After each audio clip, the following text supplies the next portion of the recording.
Bueno, pues nada, vamos a dar comienzo a la mesa. Yo creo que ha sido una mañana muy intensa y con aportaciones muy ricas, y me imagino que habrá unos deseos urgentes de preguntar entre vosotros. Y bueno, mientras se va calentando el ambiente, pues le voy a hacer una pregunta a Andrés, aprovechando que ha sido el último. Yo creo que es una idea muy interesante, ¿no?, esta que nos ha presentado de la terapia de aceptación y compromiso. Pero voy a ser un poco crítico. Y que tiene que ver un poco con lo que hemos estado comentando aquí estos días, ¿no?, y con esta idea de la sociedad líquida, ¿no? Él ha presentado este esquema, ¿no?, del Exaflex, ¿no?, de la flexibilidad, de la resiliencia en suma, ¿no?, porque es una resistencia flexible, ¿no?, que era un poco la idea esta de la resiliencia. Pero claro, está fijándose en personas que ya tienen cierta edad, que por lo tanto están cuidando a sus padres, madres con Alzheimer. Por lo tanto son personas que no son estos jóvenes de ahora, o estas personas que están, ¿no?, sufriendo todo el impacto, ¿no?, de esta sociedad líquida. Por lo tanto, él se apoya en unos valores que ya existen, ¿no?, los redirige, pero los valores están ahí. Está trabajando reforzando el yo, pero ese yo ya está construido, ¿no?, y tiene una identidad bien delimitada. Aquí lo que hemos visto, ¿no?, es precisamente nos encontramos ahora con esa identidad difusa. Está hablando de estar en el presente, pero estamos hablando precisamente de unas personas que viven instaladas en el presente, en el ultrapresente, es decir, que no ven ni mañana, ¿no? O sea que es un apurar, ¿no?, de una forma hedonista, como él dice, ¿no?, el hoy, pero sin pensar ni ya ni en el minuto siguiente. Entonces lo que le quería preguntar es, bueno, esta terapia, ¿cómo trabajamos con las generaciones de ahora? Es decir, no con las que ya tienen cierta edad y que por lo tanto no han heredado, ¿no?, una cierta solidez, de una educación y de una época distinta, sino con los de ahora, Bien, muchas gracias. La verdad es que la pregunta es muy buena y creo que también muy difícil de responder. A mí, en parte, por mi actividad profesional, pero también por mi situación como padre, pues en estas cosas he pensado algo. Y yo creo que la respuesta casi todo está en utilizar decir una educación, una formación, en este caso en valores. O sea, si los valores creemos que no están, y yo tiendo a pensar, ¿no?, y me parece que por ahí va la pregunta, que en la actualidad los valores están muy difusos, pues yo creo que se puede educar en valores. Y se puede ayudar a que la gente joven, los niños, pues sean conscientes de las cosas que son importantes y de aquellas que no lo son. Y, por ejemplo, por una anécdota, que no sé si esto será clave o no será clave, pero que intento yo que en ocasiones pues les ocurra a mis hijas, pues que a veces pues, se tienen que aburrir. Y aburriéndose uno es consciente de qué es lo que echa de menos. Porque si uno no se aburre es porque tiene todo lo que necesita, todo lo que le rodea, y llega un momento que no lo valora.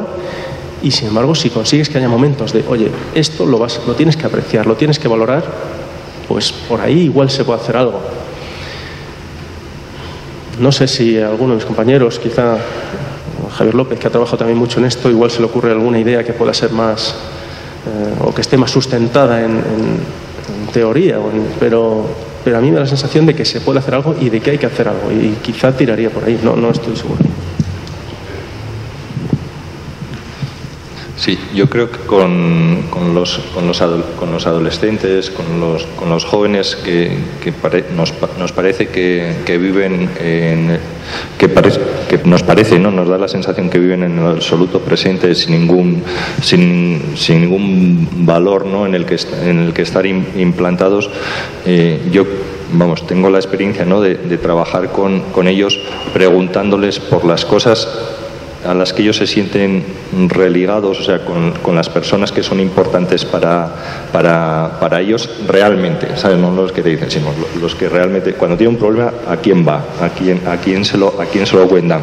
Porque se lo cuentan, aunque sean, ¿sabes?, con el WhatsApp y a distancia a algunos, y a otros, como a sus padres, ¿no?, pues más personalmente. Entonces ahí aparecen valores que a lo mejor no se aciertan a ver tan visibles en un primer momento, ¿no?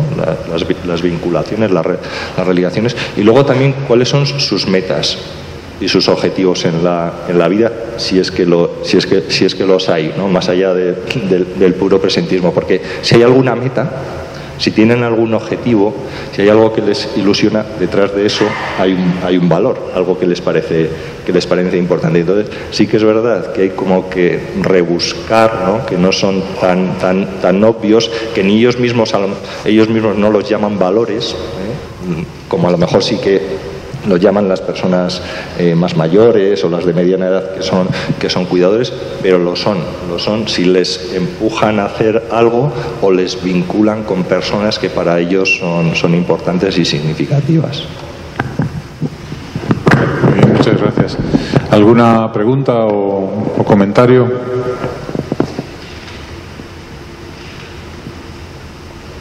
Sí, tenemos dos por aquí. Manuel y... sí. Sí, yo quería preguntarle al doctor Manuel Sánchez por el tema de los fenómenos estos que aparecen tras el duelo, que es muy frecuente ver y que, bueno, se han calificado de pseudodelirantes, pero dado que son tan frecuentes y que realmente se distinguen de lo que son síntomas psicopatológicos, ¿cuál piensa que debe ser la actitud frente a ellos por parte de los profesionales? Si hay que explorarlos, es decir, dejar que la paciente cuente sus experiencias. Yo recuerdo una paciente que le vino muy bien un sueño que tuvo con su marido. En ese sueño su marido se acercaba a la cama donde ella estaba durmiendo, le decía: María, estate tranquila que estoy bien. Y a partir de ahí dejó de soñar con el marido, que era un fenómeno que la alteraba por las noches, ¿no? Es decir, ese tipo de exploraciones, el que puedan contar esas cosas, en mi opinión, puede favorecer la elaboración del duelo, que siempre es un proceso que lleva su tiempo. Pero quería conocer tu opinión. Sí, efectivamente es un tipo de sintomatología probablemente más frecuente de lo que la gente cree, y entre otras cosas porque muchas personas que la experimentan no la verbalizan, a menos que uno, de una forma más o menos inquisitiva, la quiera explorar. Entre otras cosas, a veces te lo dicen: bueno, es que yo lo que no quiero es que nadie me considere que estoy loco, ¿no?, que se me ha ido la cabeza. Yo ya sé que esto no es real, como la señora que había puesto yo en el ejemplo, pero yo lo percibo así. Y normalmente es algo que se autolimita en 2, 3 meses, raramente dura más de 6 meses esta percepción. Pero también es cierto que nos debe poner sobre aviso cuando las personas, bien a través del interrogatorio clínico o bien porque espontáneamente lo manifiesten, que cuando los observamos este tipo de fenómenos tenemos que prestar un poquito más de atención, por lo menos en su seguimiento, porque no es la primera vez que en un contexto de una alteración predelirante, este tipo de experiencia emocional tan intensa que produce estos síntomas después deriva en complejidades mayores. Hace pocos días veíamos a una persona en el hospital que tenía este tipo de síntoma durante 9 años. Cuando exploramos un poquito más, han aparecido otro tipo de problemas que habían pasado desapercibidos, que ya no era el fenómeno pseudodelirante del duelo, sino que realmente había un contenido psicótico larvado, pero que se toleraba porque se consideraba que este era un tipo de reacción relativamente normal. O sea, yo creo que requieren una atención adicional, también para tranquilizar a la propia persona que ha sido capaz de explicarlo o que nos lo ha revelado en una exploración, de que realmente eso no implica, como es lo habitual, una gravedad ni una premonición de tipo psicopatológico, y que puede hablar de esto en confianza con su médico, con sus personas de confianza, sin darle mayor importancia. Es algo que con el tiempo le pasará, que es lo que suele suceder. Sí, gracias. No, yo solo prefería que dejar intervenir a otros, pero puesto que mientras nos vamos calentando, como dice, estoy extraordinariamente sorprendido de la alta cualificación de los ponentes y del grado de comunicación, que a veces uno sabe mucho, pero si no, a veces no sabe transmitirlo.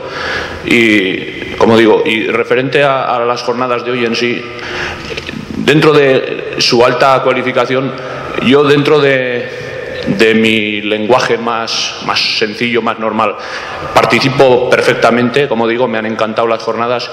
Y yo, la reflexión que siempre hago cuando dicen tú eres padre, no hay un libro, no te dan un libro cómo hay que hacerlo. Yo me guío por la sensatez y el sentido común. Yo ahí en el almuerzo estaba comentando con un compañero, yo tiro de refranero popular y me vienen las respuestas. Y tú ves, con los críos, tú ves en la vida política, cuando oyes a uno que está diciendo que los perros se atan con longanizas, y tú dices, a ver, que eso no es, que usted será catedrático, que será lo que quiera.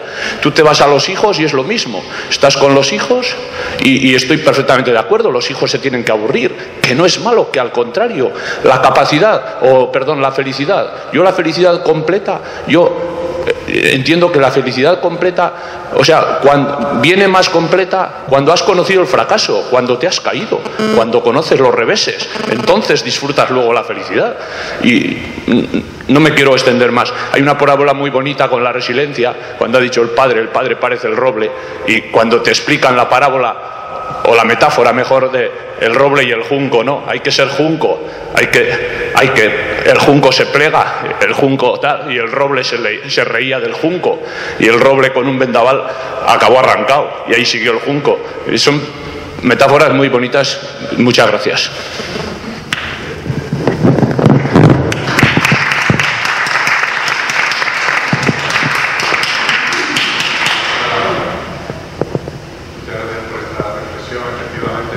Junco y la encina o el roble, ¿no? Es una metáfora que se suele usar mucho, ¿no?, para el tema de la resiliencia. Bien, más preguntas. Yo, si no, bueno, hay una ahí, pero le tengo una preparada a Javier aquí a mi vera, pero la dejo para Alberto. Adelante, Nati. Sí, yo quería preguntar un poco, cuando se habló del duelo y se habló de estas personas que se enfrentan a Dios o se rebelan contra Dios por lo que ha pasado en su... Entonces yo quería preguntar si eso tiene que ver con la imagen que tenemos de Dios. Si Dios lo tenemos como una imagen que es el dador de todo, cuando yo quiero, como yo quiero, pues igual puede. Entonces sí que me parece que tendría que tener relación en esa actitud de algunas personas contra Dios.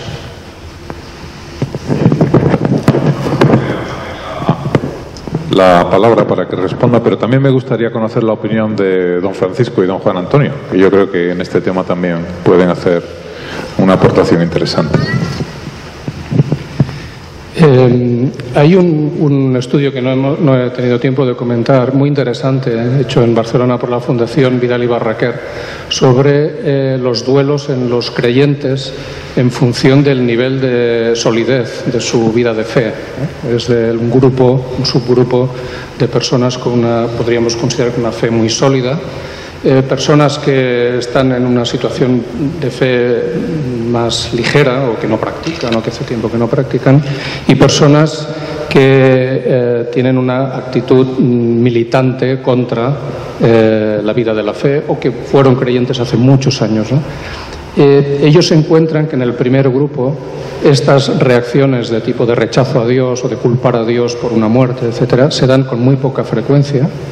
Se dan con algo más de frecuencia en el segundo grupo, en el que es el más numeroso además, es el grupo en el que las personas han tenido o mantienen un nivel de fe bajo, vamos a decirlo así.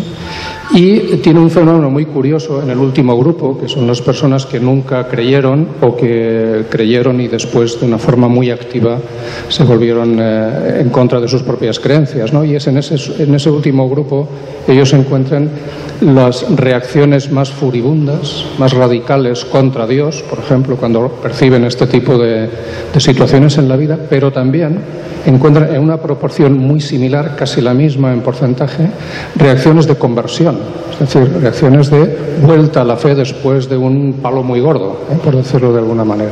O sea, de alguna forma, el mismo impacto en en este grupo de personas más alejadas de la fe formalmente, podríamos decir, tienen esta doble consecuencia. En los casos personales, una cosa son los estudios de grupos, de personas, pero en los casos de una persona concreta yo creo que esto es menos predecible, aunque intuitivamente, si conocemos bien a la persona, podemos anticipar qué tipo de reacción pueda tener en esto, pero realmente tiene unos contenidos tan subjetivos y tan muchas veces vinculados al momento en el que sucede la cosa y también, como hemos visto, en función de las circunstancias que le acompañan, que esto a veces puede ser predecible. En la mayoría de los casos y en condiciones, vamos a decir, normales o estándar, aunque aparezcan este tipo de respuestas tan hostiles a la divinidad, tienen también un curso en el tiempo y también el tiempo las suaviza y en muchas ocasiones regresan a la normalidad. En este estudio de Italia que yo comentaba, casi siempre este tipo de actitudes se acompañaban de síntomas depresivos muy importantes y en la medida en que los síntomas depresivos se limitaban o eran tratados, realmente la condición de religiosidad que esa persona tenía antes volvía a su situación original. Pero es una cuestión compleja. Y un poco relacionado con esto, pero con lo que se ha estado comentando antes, estaba recordando una anécdota que me parecía muy ilustrativa de unos adolescentes, unos chicos, amigos de mi hijo del colegio, que cuando pasaron por el estrés de la selectividad, el famoso estrés de selectividad, estos 3 amigos suspendieron el examen. Y 2 de ellos empezaron a hablar, esto me lo explicaba mi hijo, empezaron a hablar, y él por eso me lo comentó, porque se asustó bastante en serio de suicidarse por el nivel de fracaso que suponía, cómo iban a decir esto en casa, unas expectativas, hijos de profesionales muy cualificados, que se sentían muy obligados a aprobar, y esto no iba a pasar. Entonces, en el camino del colegio hay una vía de tren y estaban verbalizando tranquilamente, con tensión, esta intención. Y el tercer amigo estaba como muy tranquilo, que también había suspendido. Y entonces mi hijo le preguntaba, oye, ¿y tú, ante esto, por qué estabas tan tranquilo? Y él me decía, pues mira, porque entre los 14 y los 16 años yo tuve que luchar contra una leucemia. Y comprenderás que al lado de esto, suspender ahora un examen de selectividad, pues es una tontería, ¿no? Con lo cual, eso que era una experiencia vivida, muy bien acompañada en este caso por sus padres de este chico, le ayudó a relativizar completamente lo que para los otros 2 era un drama casi a las puertas del suicidio, ¿no? Sí, sí, me gustaría... Este tema de la reacción negativa contra Dios o contra la divinidad en el duelo, sí. Sí, creo que a veces hay un problema, ¿no? Que creemos en un Dios, como dicen los italianos, tapabuchi, ¿no? Tapa agujeros. O sea, me ocurre esto, a ver si me lo tapa. Tengo esta enfermedad, a ver si me cura. Tengo esta situación adversa, a ver si me hace... Claro, ese es un Dios que no se identifica con el verdadero Dios del cristiano que es, ¿no? Porque saber que Dios me ama es lo más grande que puede haber. Pero ¿hasta dónde me ama? Y ahí lo tenemos en la cruz. El Dios mío, ¿por qué me has abandonado? Es y reverbera constantemente en todos los sufrimientos de la humanidad. Porque la primera pregunta que se hace esa madre, como a mí me ha ocurrido en algún momento, que ha perdido a 3 hijos en un accidente de tráfico, ¿por qué? ¿Dónde está Dios? Claro, esa mujer sufre, esa mujer padece, esa mujer está pasando un momento dolorosísimo. ¿Dónde está Dios? El Dios que bueno, me iba solucionando todo, pero ante este drama fuerte, pues Dios calla, pero Dios está ahí, se asocia a ese dolor. Esto es lo grande del Dios que me ama, pero ¿hasta dónde me ama? Hasta dar la vida. Cuentan de San Jerónimo que un día sintió como que la cruz, el brazo del Señor, el derecho desde la cruz, le tendía la mano y le dice: Jerónimo, dame eso que más te pertenece. y dice, pues te doy mi vida, no, pues te doy mis sacrificios, todo lo que yo te ofrezco, no, te doy mi ciencia. Comenzó la Vulgata, como sabemos, la Sagrada Escritura, no, entonces ¿qué quieres que te dé, Señor? Eso que más te pertenece, tu propio dolor, tu propia angustia, tu propio sufrimiento, porque tú ves sufrir la tira, y sobre todo en Roma, con el Papa San Dámaso, ante unas circunstancias dolorosísimas. Era secretario del Papa San Dámaso y se retiró después a Belén. Quiero decir, es difícil, ¿no? Yo ante aquella mujer que perdió a aquellos 3 hijos, yo callé porque no podía hablar, pero sí que recé. Y sí que reverberaba en aquel grito de aquella madre, el mismo grito de Cristo: Dios mío, ¿por qué me has abandonado? Y esto es lo que me ha motivado también mi propia vida ante momentos diría dramáticos que he podido pasar, de salud o de lo que sea, ¿no? Entonces ahí he visto hasta dónde me ama Dios. Aquella joven que pasando por un paso de cebra con su madre, un loco iba con un coche, la madre empujó a la niña, se salvó y la madre se puso en su lugar. Me decía en una ocasión, creía en el amor de mi madre, pero hasta que dio la vida por mí no he comprendido cuánto me amaba. Pues bueno, aquí tenemos el reflejo de cómo a veces la fe en Dios, sí la basamos en alguien que tapa mis agujeros, pero ese no es Dios. Dios es el que da la vida, porque nadie tiene mayor amor que el que da la vida. Y esto es lo que ciertamente da consistencia, y lo podemos ver e incluso en muchos enfermos, ahora que he estado algún día en la UCI o demás, cómo lo viven. Otros igual no lo viven de esa forma porque tienen otras creencias, pero el que cree de verdad sabe que ahí está Dios también, en su propio dolor, en su propio sufrimiento y en su propia amargura.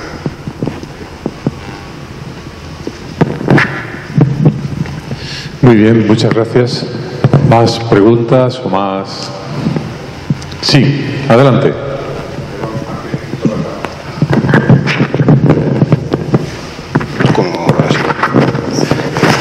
Bueno, solo unas consideraciones, y lo siento que mi castellano no es todavía adecuado. La primera es sobre todo a nivel metodológico. Lo que está pasando en los últimos 20 años es que las ciencias puras han ido mucho más adelante que las ciencias sociales y humanas. La física, la astrofísica, la química, estamos hablando de un mundo complejo y entonces de una metodología necesaria compleja. Me ha gustado mucho la intervención de Andrés, que ya recogía este punto de vista. Sé que es muy difícil, y yo soy economista de formación, pero es fundamental, porque la complejidad la utilizan solo aquel 1% que tiene el poder, en la bolsa, en las especulaciones, en todo esto. Pero la realidad es compleja, no hay un antes y después, una causa y efecto. Mira, las contribuciones de Edgar Morin, por ejemplo, o de Bateson en otro campo son fundamentales. Esto me parece oportuno precisar. De otro lado, en este caso con una referencia mucho más importante de Papa Francisco y de Papa Ratzinger, la enfermedad grave es este sistema, es el capitalismo. No para ser del otro lado comunista, sí, ma el sistema donde vivimos, que se basa su unas mentiras importantes desde el punto de vista psicológico y mental. Un progreso. Nos da la ilusión que esta civilización sea la más progredida que ha existido. Es una absoluta mentira. Hubo otra época que, no sé, el esclavo tenía mucha más garantía en Roma antigua que muchas personas ahora. Cuando era viejo, la familia romana lo mantenía. Cuando era enfermo, lo mantenía. Estos pequeños ejemplos, en la Edad Media, aparte de los 52 domingos, había por lo menos 50 fiestas religiosas en la cual no se podía trabajar. Ma esto nada, es sobre todo la codicia, el individualismo que el sistema necesita. Porque no funcionaría este sistema si no había un individualismo acentuado y sobre todo la codicia. En las civilizaciones antiguas esto no existía. Había en muchas una visión escatológica de la vida, donde el individuo, su vida, era medida en la comunidad. Bueno, esto es solo algún ejemplo. Solo quería insistir en esto. Los problemas mentales que derivan vienen mucho de este sistema, que el Papa mismo ha condenado más en muchas ocasiones. La codicia, que nos incultan desde pequeñito como la forma necesaria y mejor de vivir. Y de esto va la felicidad, que en términos económicos es la satisfacción del consumidor. Esta en economía es la felicidad. Sí. Gracias. Muchas gracias. Sí, yo creo que hay mucho de verdad en lo que dices. Hace poco comentaba con una compañera y cómo los niños a una edad de 10, 9 años, ¿no? Dicen, no, pues eso no voy a trabajar porque se gana poco, ¿no? Cuando era, ¿no?, pues lo normal hace no mucho tiempo decir, pues yo quiero ser bombero, ¿no?, porque o yo quiero ser, ¿no? Y ahora resulta que hay un elemento materialista, ¿no?, desde un tiempo muy temprano. Pero le quería trasladar a Montse, porque bueno, hablas de la codicia, ¿no?, pero hay unas virtudes, ¿no?, que son quizás, ¿no?, la sobriedad, la austeridad, ¿no?, y en la exposición que nos has hecho, ¿no?, quizás se podía ligar un poco con esto que has comentado, es decir, cómo transformar, ¿no?, cómo cambiar esta virtud, pseudo-virtud, ¿no?, de la codicia y del materialismo en una virtud auténtica que podía ser la austeridad, la sobriedad. Muy difícil porque se trata de ir contracorriente. Es decir, no existe un acuerdo social en que eso es negativo hoy por hoy, no existe un acuerdo social en que la codicia es un mal o va a favorecer pues conductas de riesgo o de individualismo.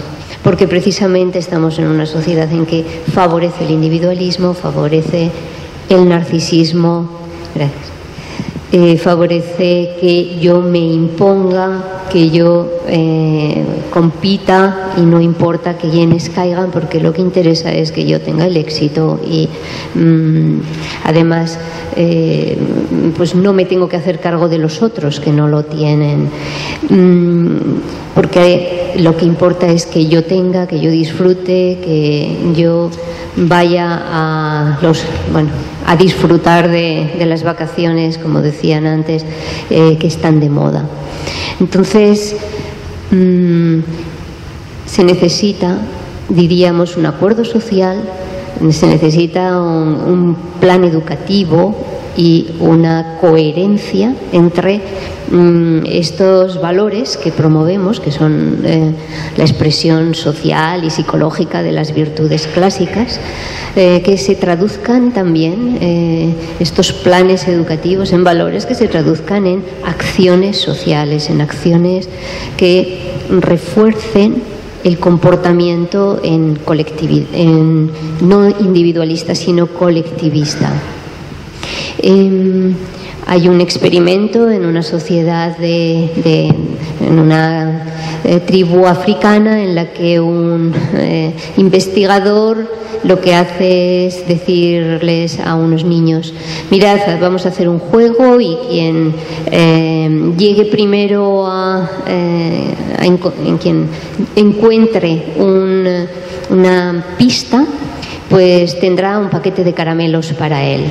Entonces lo que sucede es que estos niños de esta tribu con los que está haciendo el experimento pues van juntos a buscar paquete de caramelos, con la gran sorpresa del investigador que quería fomentar la competencia y el individualismo. Entonces, si podemos disfrutar juntos los caramelos, pues mejor. Entonces, creo que falta esta esta coherencia entre lo que decimos de que es importante la educación en valores y una apuesta de los entes y grupos desde la familia, desde las sociedades más pequeñas o más grandes que son responsables de la educación. De lo contrario, seguiremos contracorriente y no habrá esta especie de confabulación que se necesita para arraigar valores que no sean individualistas sino colectivistas. Sí, yo también con este tema quería hacer una aportación. Yo creo que los niños aprenden, antes de ir al colegio aprenden en casa, ¿no? Aprenden en la familia, ¿no? Y yo creo que quizás uno de los problemas que hay hoy día es que se confía demasiado la educación a los colegios, cuando el colegio realmente tiene una función limitada, ¿no? Y yo creo que ese confiar demasiado en el colegio tiene algo de evitativo, algo que comentaba Andrés en su presentación, ¿no? Decir, no, ya lo hará el colegio. Bueno, el colegio es el colegio, pero la familia. Entonces, es decir, si nosotros en casa estamos dando un mensaje, ¿no? De decir, bueno, ¿cuántas horas trabajo? Pues trabajo 16 horas al día. ¿Para qué? Para ganar dinero. ¿Para qué ganar dinero? Para vivir mejor. Ese mensaje es el mensaje que el niño aprende desde la cuna. Y luego ya vete a decirle que no. Y yo creo que esas actitudes, ¿no? Son actitudes que quizás en otro momento, ¿no?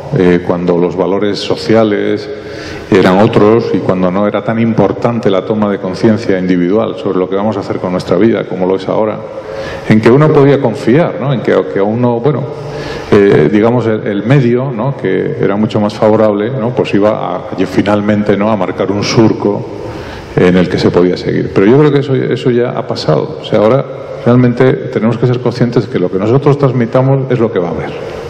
Y que realmente si no hay un cambio en nosotros, pues tampoco lo va a haber en los demás. ¿Por qué lo va a haber? Y hace poco hablaba con un amigo arquitecto que con la crisis de los años del 2007, ¿no? de la caída de la construcción, ¿no? Los arquitectos que se han marchado a todo el mundo, ¿no? A Hong Kong, a Singapur, a Londres, bueno, la diáspora, ¿no? Decía, pues sí, yo también he tenido la tentación de marcharme, porque efectivamente, ¿no? Pero en todo esto, pues lo que he descubierto es que se puede vivir con bastante menos.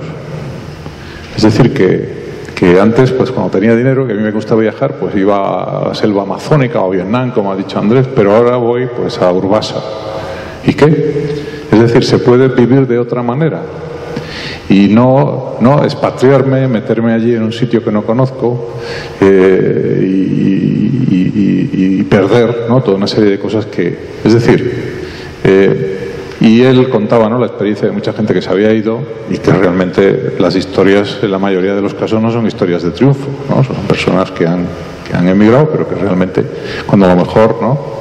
Están perdiendo oportunidades de vivir aquí otra vida, a lo mejor de una forma más sencilla, pero a lo mejor de una forma más valiosa, ¿no? O sea que yo creo que hay una idea, ¿no? De todas estas jornadas, ¿no? Que es decir, bueno, al final nosotros cada uno tenemos que tener, ¿no? una toma de conciencia, ¿no? Y reflexionar sobre estos valores y realmente cómo los ponemos en práctica, ¿no? Y qué es lo que hacemos con nuestra vida. Bien, más preguntas, más intervenciones. Yo le quería preguntar a Javier, que lo tengo aquí al lado. Él hizo ayer un taller sobre la terapia del perdón.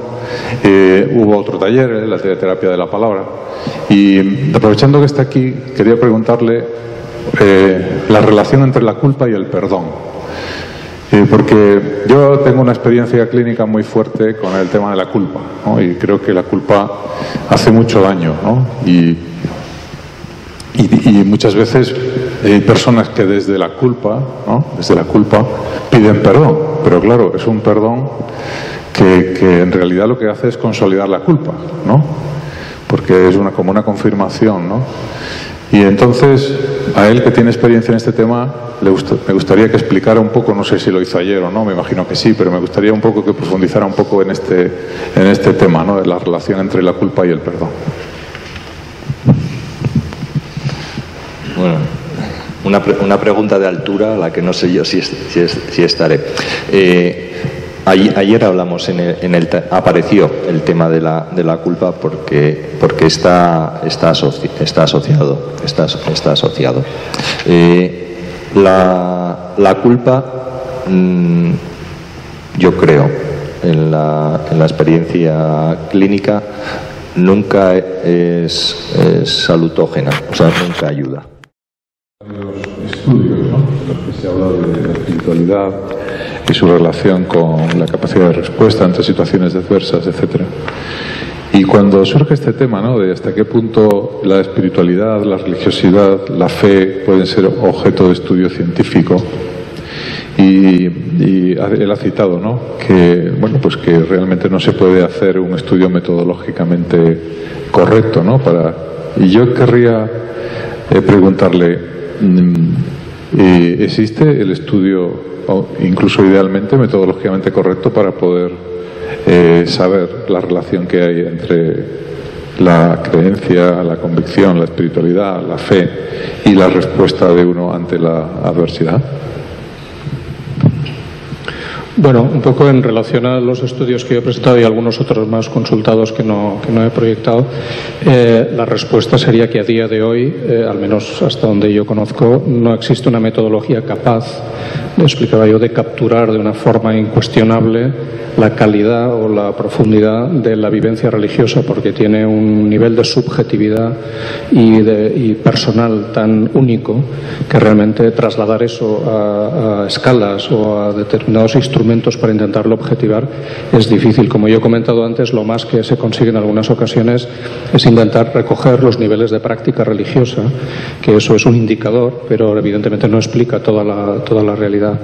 De todas formas, sí es curioso, a pesar de la dificultad, cómo está creciendo el nivel de publicaciones que intentan contemplar esta dimensión, en lo cual, cuando uno hace búsquedas, se encuentra con una cierta sorpresa.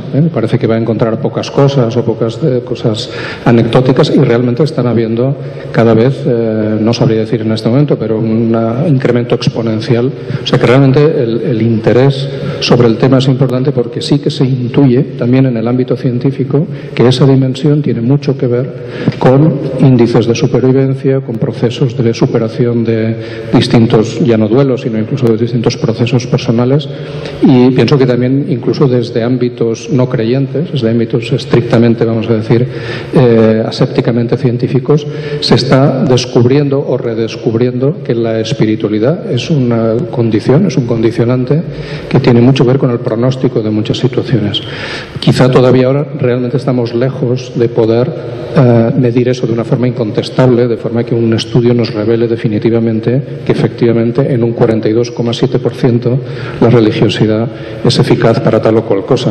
También hay distintos tipos de religiosidad y distintos sistemas filosóficos que la sustentan, y eso también tiene mucho que ver con los conceptos, por ejemplo, de la muerte o del más allá o del significado que tiene, y por lo tanto la repercusión emocional con la que la gente tiene que convivir, ¿no? Pero el hecho de que esté creciendo mucho la masa crítica de investigación sobre este tema hace pensar que en algún futuro podremos encontrar realmente evidencias, si no totales, pero más sólidas de las que disponemos ahora para conocer ese resultado. ¿Qué opináis los demás? ¿Se puede investigar la espiritualidad? Yo a este respecto me gustaría aportar dos cosas. Yo creo que la espiritualidad, la religiosidad, que en psicología sobre todo ha sido medida en Estados Unidos, traer los mismos instrumentos de medida tal cual, bueno, para cuando ellos hacen 1000 investigaciones, nosotros hacemos una, para ser así un poco gráficos. Entonces, hacen mucho más, ¿no? Prueban mucho más las cosas. traerlas a nuestro ámbito tal cual, yo creo que es un fracaso, vamos, no porque lo crea, sino porque así lo demuestran, ¿no? Los pocos estudios que hacemos aquí, aunque están creciendo cada vez más. Pues eso, porque depende de muchas cosas. Y segundo elemento, yo creo que atinamos más si vamos a parcelar aspectos de la religiosidad y de la espiritualidad, adaptándolos siempre a nuestra situación. Por ejemplo, yo creo que acertamos más si tratamos de medir afrontamiento religioso o si tratamos de medir apoyo que me ofrece mi comunidad de referencia o si tratamos de medir asistencia, ¿no?, a la confesión de la que participamos. Si vamos a cosas concretas y utilizamos instrumentos que tratamos de adaptarlos a nuestra situación, yo creo que estamos acercándonos de una manera mejor, más precisa, a la evaluación de ese concepto. Bien, yo creo que voy a tratar de complementar también lo que dice Javier, porque estoy de acuerdo con esto de la parcelación y trataría de encontrar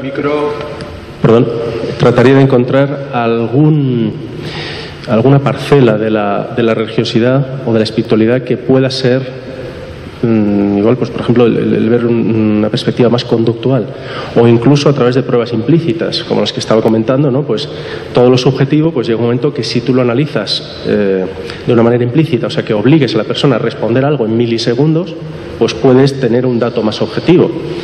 Y si lo realizas en un diseño experimental,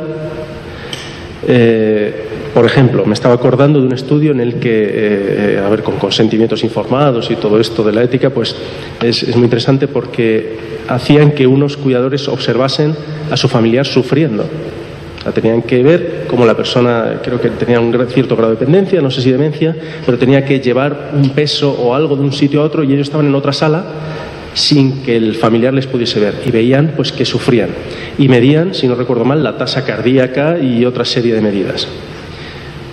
Pues desde mi punto de vista se podría intentar parcelar ese grado de espiritualidad y luego ver si en un experimento de ese tipo en el que podamos forzar la aparición de sufrimiento, estrategias de afrontamiento y demás, ver si las personas con un elevado nivel de espiritualidad o religiosidad tienen alguna ventaja o no. Entonces, yo creo mucho en la experimentación, que luego no tenemos ni recursos ni capacidad para hacerlo tanto, pero tiraría por ahí. Me parece, estaría muy bien.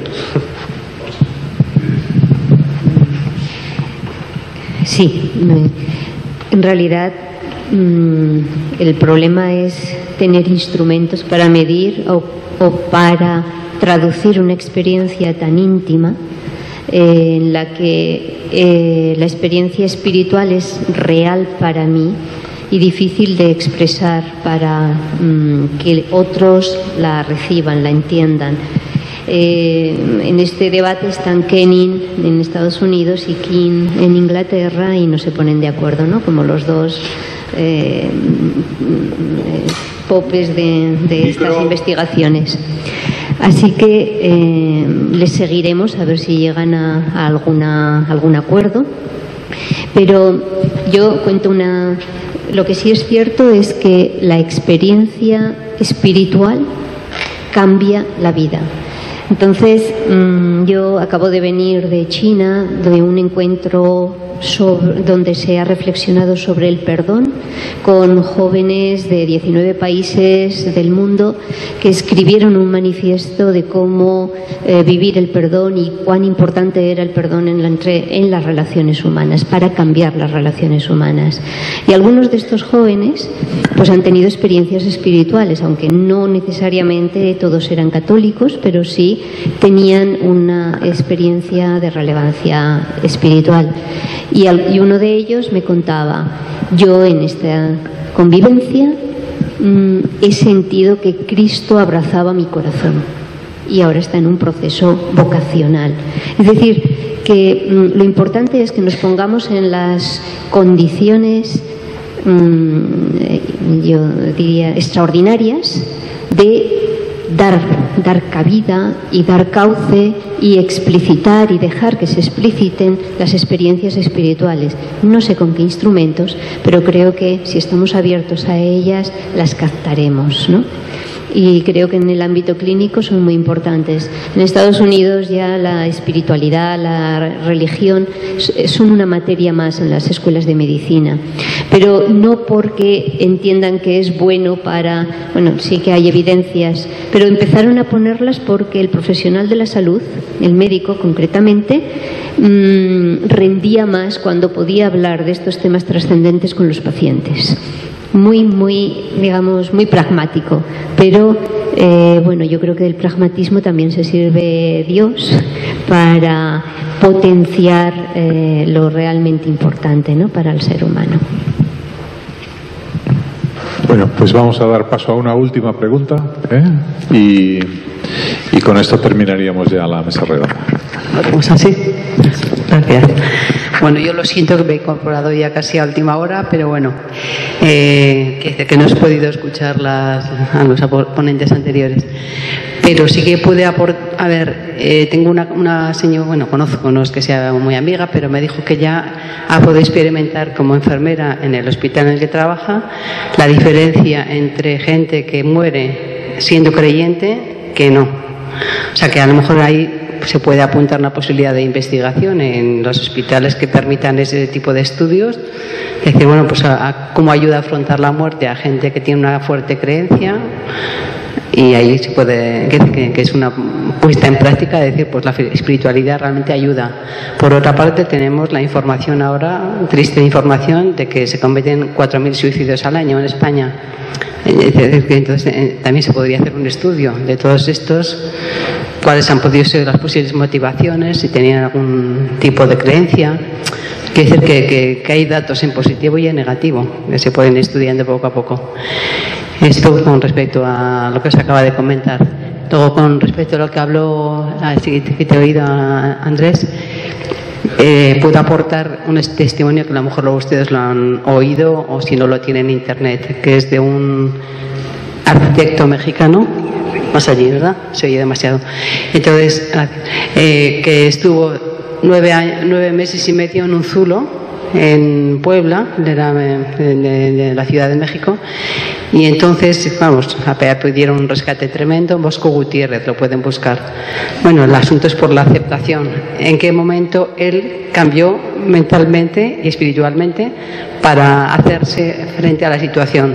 Al principio pensó dejarse morir como un feto, no comer, estaba ahí vigilado por 5 matones, y en un momento que ya pensó más allá de sí mismo, es decir, tengo una mujer, 7 hijos, una familia que me están buscando un rescate, y sin embargo, y yo aquí no haciendo nada más que dejándome morir porque me es lo más cómodo, vamos, tristemente cómodo.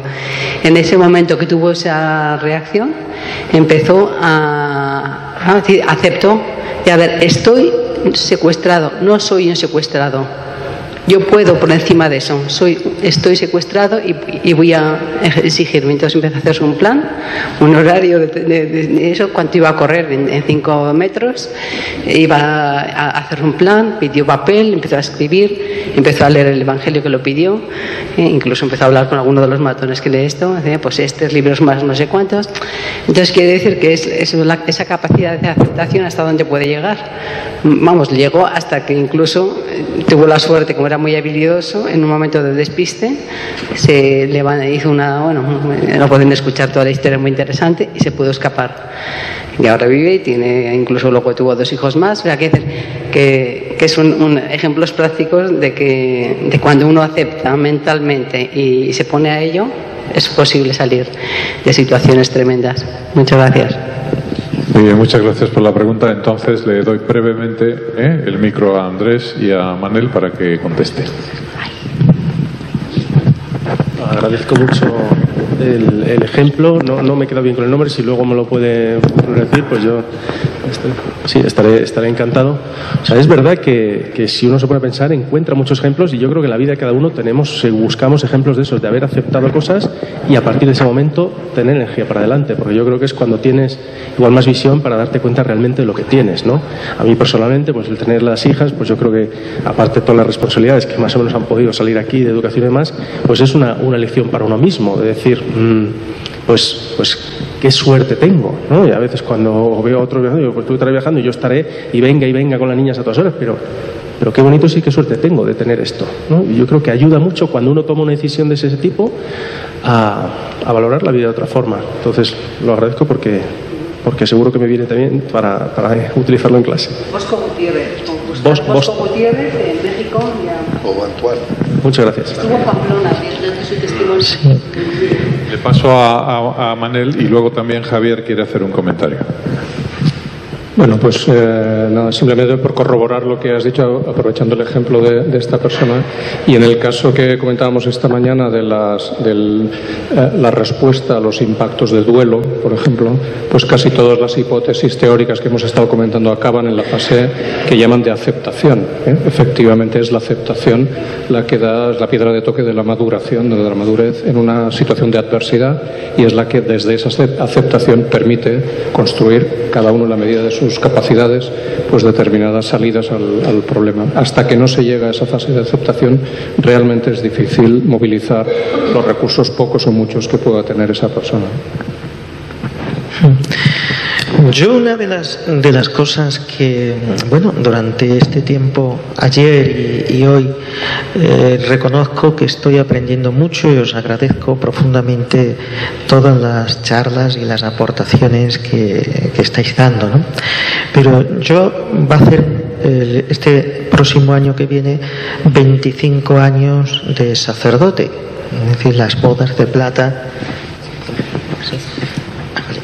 Las bodas de plata las voy a hacer y bueno, pues he estado en parroquias, ahora últimamente trabajo en el hospital de allí de Cáceres, de donde vengo, y me llama poderosamente la atención, fijaos, me ordené en el año 94 y en todos estos años yo percibo, tanto en mi ministerio sacerdotal como en la labor que desempeño en el hospital, un cambio en las estructuras sociales a una rapidez inmensa, ¿no? Es decir, una sociedad ahora mismo, no hace falta que yo os lo diga, vosotros también lo estáis percibiendo en el puesto que desempeñáis, muy débil. Es decir, la gente no aguanta, no resiste, se hunde a la más mínima, y todo ello lleva aparejado, como muy bien habéis detallado, un aumento de las enfermedades mentales. Es decir, hace unos años, yo en mi pueblo, y con esto ya termino para no alargar más, yo pasaba por las calles para ir al colegio con los vecinos, con mis amigos, y yo escuchaba a la gente en el pueblo en el año 77, 78, y yo les escuchaba cantar. Les escuchaba cantar fregando el suelo con las manos, con un cepillo y de rodillas, pero la gente cantaba, la gente cerraba su casa con un cerrojito, no necesitaban ni llave. Hoy a la gente la veo suspirar, la veo llorar, que se derrumban enseguida. Es decir, las estructuras sociales han fomentado una sociedad donde las personas no presentan recurso ante las dificultades, sino todo lo contrario, una debilidad que ha llevado consigo el aumento de depresión, de ansiedad. A la hora de tener que gestionar los problemas, no lo gestionan, los abandonan. Yo paso olímpicamente de ello. Frente a ello, la Iglesia está actuando magníficamente bien, porque hoy es la única que hace posible que los jóvenes reflexionen, porque la informática los tiene totalmente despistados, los tiene, perdónenme un poquito la expresión, drogados, y entonces han perdido la capacidad reflexiva. Entonces es la Iglesia, el Papa Francisco, el que sabe decir muy bien las cosas, y es el que de verdad está diciendo algo a la sociedad que la sociedad quiere oír. Por eso yo creo que todas estas jornadas y todas las que se desarrollen tienen una importancia extraordinaria. Por eso os doy las gracias. No os hago ninguna pregunta porque creo que ya todo se ha contestado. Gracias. Muy bien, José María, yo creo que ¿sí? Bueno, pues una última puntualización, sí. Es que voy a vincular su comentario también con la magnífica intervención de antes nuestro colega, y es que eso tiene que ver, yo creo que lo que está pasando ahora es evidente, tiene que ver con la sobreprotección. La sobreprotección es otra variable, como la evitación experiencial, que explica muchísimos trastornos mentales. Y hay el refrán, ¿no?, o la frase que se dice de quien bien te quiere te hará llorar, y ahora no aguantamos a los hijos llorar.